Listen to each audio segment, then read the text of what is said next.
אוקיי. אנחנו נכנסים לשטח בנוי, יש לנו שעה לצאת מצד שני. זה לא אמור להיות מסובך, אנחנו רק מנקים את השאריות. יש שם בית מלון שנקרא סן טרופז. עד סן טרופז זה טיול שנתי. יוני 1982, היום הראשון למלחמה. אני מוצא את עצמי בטנק עם 3 אנשים שאני לא מכיר. אני מוצא את עצמי בעולם שאין לי מושג איך נכנסתי לתוכו. איך קוראים לך? שמוליק. שמוליק, אל תאכזב אותי. ואיך אני יוצא ממנו.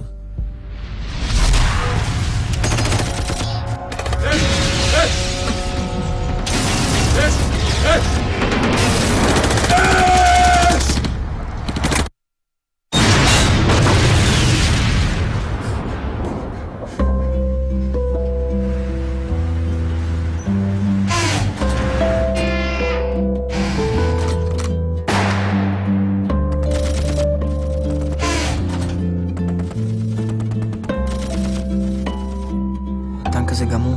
אתה מבין מה אני אומר לך פה? אני צריך עזרה! אני תקוע כאן איתך, עם נהג שלא יודע לקרוא שעונים ועם תותחן שלא יורד. לא הולך למות כאן בגללך! יש לך ילד, נכון? תחץ עליו אתה. אם אתה תישאר לעמוד שם אתה תמות! זה לא מניע לי, שום דבר לא עובד, זה לא מניע! קוראים עלינו!